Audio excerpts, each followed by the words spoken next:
Look at the sunflowers. We have so many. Some are actually at the end of life right now, and I'm just gonna let the seeds drop where they are. These are actually sunflowers that came up from seeds that dropped last year. And every year when I see any sunflower leaves coming up, I just leave them where they are. They get to grow up wherever they want to because we're just so happy to have them wherever they can come up. And I find that when I let them come up natural anyway, that they stand really tall and straight no matter how heavy they are. These aren't the tallest that we've ever gotten, but man, there are so many beautiful heads. Look at this one.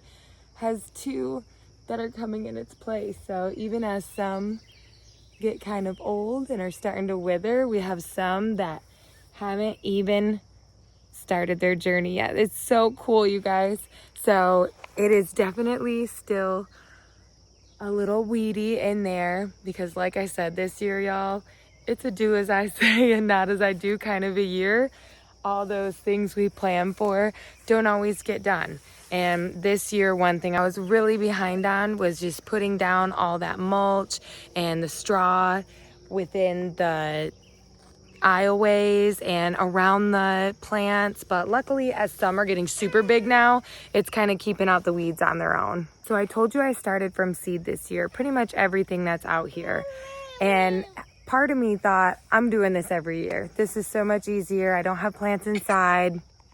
It was a lot nicer not having the plants inside and all the space they take up and going through the process of hardening them to put them outside. But one thing that is really hard to get used to this year is how long I'm waiting for an actual harvest. I am so used to having tomatoes mid-July because of starting them so early in our house that it's been really hard this year to come out and feel like I'm really behind almost because I'm not seeing those yet. We do have green tomatoes, which is super cool. So baby girl's trying to grab on over here. Did you just, yep. She's not ready, or she's super ready as well. She can't wait. She's impatient like her mom. Yeah, we need the harvest and we need it now. So I think that next year I'm gonna do a little bit of mix of both. I'm gonna do some just straight seeds in the garden. I know. I'm gonna do some as straight seeds in the garden and I'm gonna start some inside because we're impatient people here. Now, other than the tomatoes that feel like we're waiting forever, I feel like the cucumbers have been the same way where it feels like we're waiting a really long time for them to be ripe and ready and just anything on the vines. The vines are huge over here, but just still nothing to pick, nothing to munch on, and I'm impatient. So the things that take a little longer, I'm gonna start inside again next year. The other things that haven't taken as long, some other things that don't take long, I think I'll just keep going straight to seed. That has been really nice this year is this corn. We're about to harvest it. It is ready. I started it from seed. It went really fast and we're gonna take it out today. Another thing is the beans. Beans grow really fast. They come to harvest really fast and you can do it over and over and over and over again. So beans I'm cool with starting outside. Corn I'm cool with starting outside. Onions, potatoes. But I think everything else, we're just gonna go back to starting inside again and doing it the way we originally did it a few years back so that I can have my super early full garden like I'm used to because we're just too impatient here. So let's harvest some corn. So I mentioned in an earlier video that we started our corn really early as we possibly could. And a big reason for that was because I had a feeling that the farmer around us was doing their corn this year as well. And I didn't want ours to tassel out, open up and start pollinating together because the year that we did that at the same time as the farmers, we had our corn literally like eaten up in the pollination process and it didn't produce kernels. So this year, ours is ready way ahead of time. It's actually ready now. Look at how awesome and dried out these are. So we wait until you see the dried out brown hair. I know I'm calling this the wrong thing right now. We wait until all of this is dried out and brown before we take the cobs off the plant. We know that everything is fully formed at that point and that's kind of the go ahead. So a couple of these are really light. Like this one's really light because it's a much younger plant. I did some of the corn in rounds. So I have some of these like on this plant that are ready to go, all dried out. And then I have a few plants where they're not quite ready. The husk isn't brown yet. So we are just going to go through and pick all the ones that are ready and see what we've got for our first corn harvest.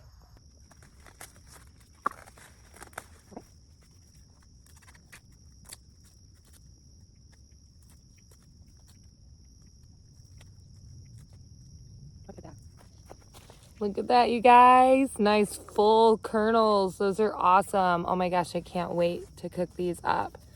So we're gonna just kind of close it all back up. I'll make sure that this is one of the ones we make up for dinner tomorrow. And then we're actually going to freeze a lot of the other that's already ready.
Look at all of this. This isn't even everything, but it's just from this little space in our garden. There is maybe 20 plants, and I did the kind that has average of 2 cobs per plant. I have heard that a few of them have 3 cobs per plant. It's also really normal for 1 cob per plant. I always try to get it to have at least 2, but this much just from the first harvest of those is pretty awesome.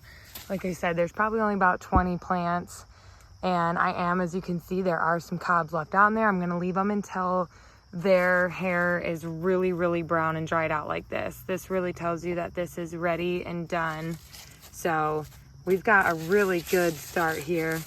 Again, you can see on some of these, this one's a little bit green right at the top. I'm just gonna chop that off right down to the good yellow ones that we can see on there. But again, that was really dry, so I figured that even that one I'd go ahead and pull. The other one on the plant was nice and big and brown at the top, so I went ahead and pulled them both. So that is yet another harvest from our little garden. Again, this year's garden, sometimes I look out and I feel like, man, I'm really behind in it. I didn't get near as much planted as I have in other years. And I was just really late starting this one. And I just kept feeling like, should I have not even started it? But I'm so glad I did, because as you can see, with all this corn, that's a lot. It's definitely not near as big as other gardens that I've had. Right.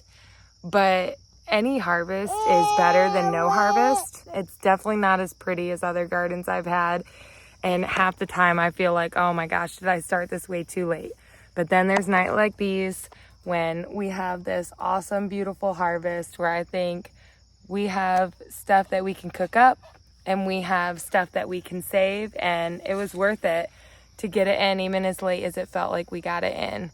So if you feel like you started late, if you feel like it's not as pretty as it is, just remember, gardens aren't meant to be this stressful thing of, oh my gosh, it's got to look so pretty. It's fun when they're like that, but just providing awesome food for you and your family and getting any sort of harvest that you can.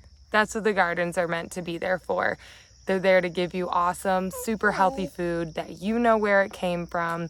So yeah, can't wait till the next harvest. It'll probably be some more beans. I can see that those are ready, but I'm not gonna do it tonight because I just don't have the time, and I'm not going to. And as you can see, it's been that kind of a year in the garden, and that's totally fine. So our next harvest will probably be beans again, and then hopefully I'm just waiting for these potatoes. I do like to wait until they've flowered, and sometimes they don't flower. You still have potatoes under there, but once their plants start to die out a little more, and you start to see the yellow like this, once they do that and even fall over, you know that they're ready to dig up. So once again, impatient is the game, and I'm impatiently waiting on the next harvest. So we'll see you on the next one.